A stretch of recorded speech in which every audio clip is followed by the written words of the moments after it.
Most of us eat every day, some of us too much, because yesterday's food is not enough to supply energy for today's needs.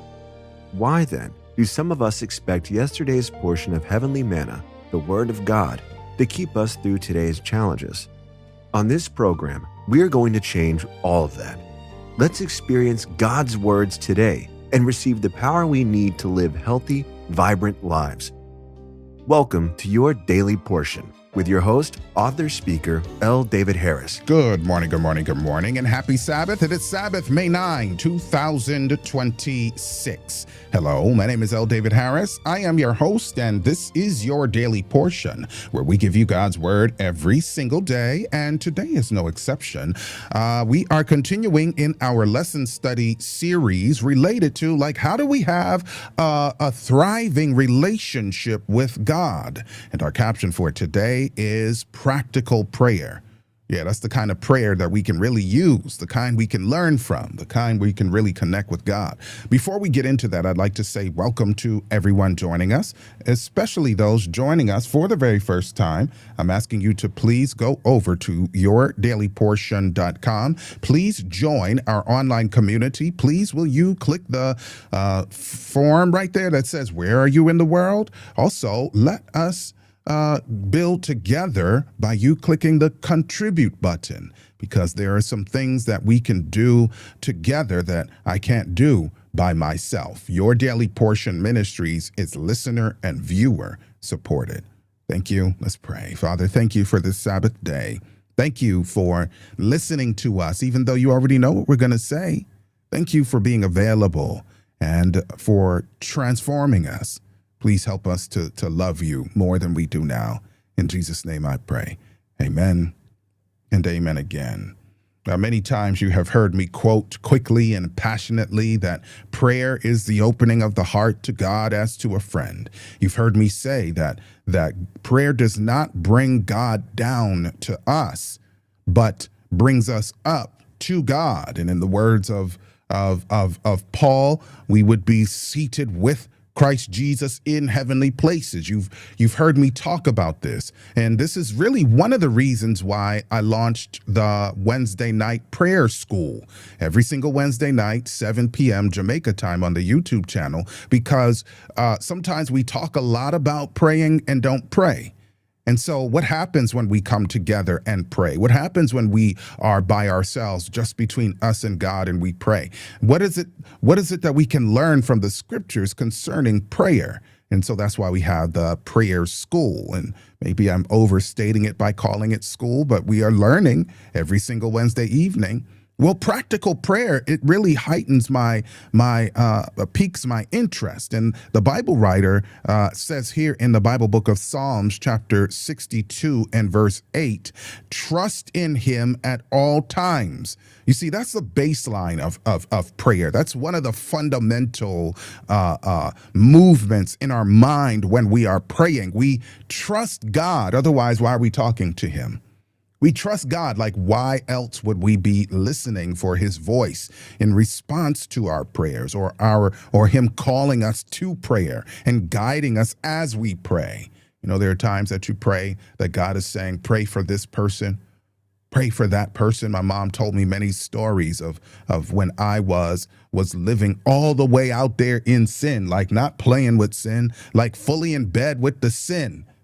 Not even playing church or acting like I wanted to be a believer. And my mom said that she would be awakened by God, and he would say, pray for David.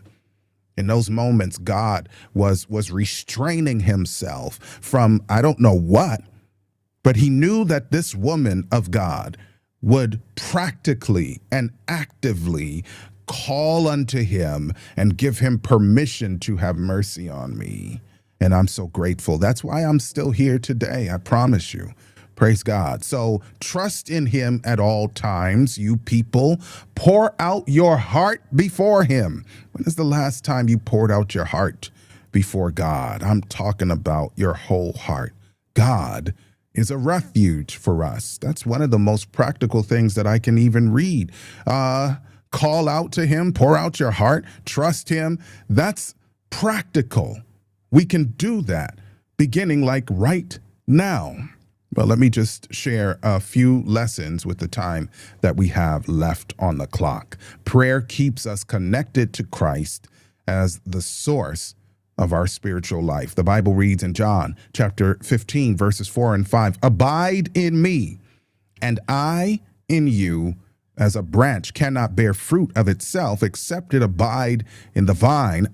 I am the vine, ye are the branches. He that abideth in me, and I in him, the same bringeth forth much fruit." So when we are praying, it's fruitful. When we're sincere, when we're trusting him, when we're bearing our entire selves to God, and we're abiding in God, that is fruitful. We'll see the manifestation in our lives. We'll see the favor and blessings that run us down and overtake us like God promised. We'll see in the lives of people that we pray for God's transforming grace. We will see that we are preparing for the coming and not just the living down here.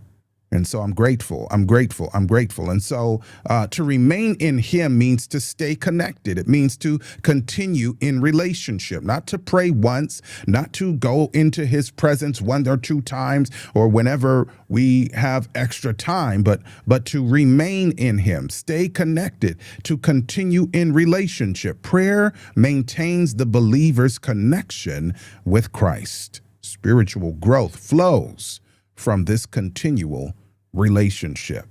Here is an action step. Maintain connection with Christ through prayer. That was very simple. Begin and end the day with intentional time speaking with God and reflecting on his presence. And I say at minimum, beginning and ending the day.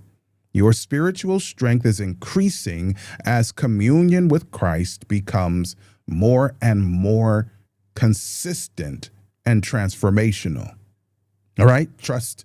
Let's talk about trust again. Prayer invites believers to pour out their hearts honestly before God based on our theme text. I've already read it. And so to pour out our heart means to empty completely. Shafak, that's the term. The Hebrew term means to empty completely. Prayer involves honest communication with God. Believers may present their struggles, gratitude, fear. Yesterday I shouted at you for 10 minutes straight about how God can handle. He can handle your struggles, your fears, your gratitude, and hopes without reservation. Do that. The action step is to practice honest prayer before God. Speak openly to God about victories and difficulties in your life. Emotional and spiritual relief develops as trust in God grows. Lesson 3 and final, coming in from Matthew chapter 6, verses 9 and 10. After this manner pray ye, Our Father, which art in heaven, hallowed be thy name. Thy kingdom come, thy will be done on earth as it is in heaven. Let me just pause right here on what we have called the Lord's Prayer. Prayer includes praise, gratitude, requests, identifying that the one to whom we pray is holy, all powerful, blessed be his name.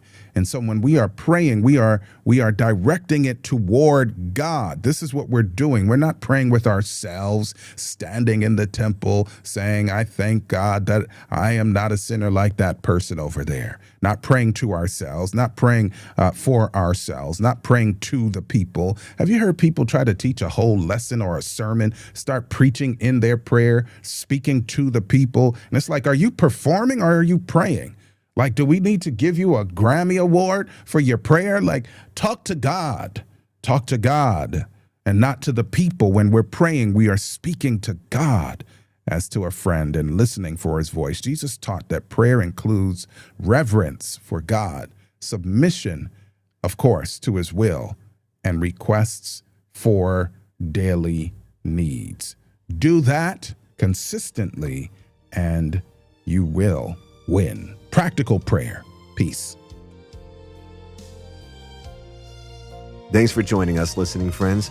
Always remember, we cannot live by bread alone, but by every word that comes from the mouth of God. This has been your Daily Portion with L. David Harris. Make it a great day.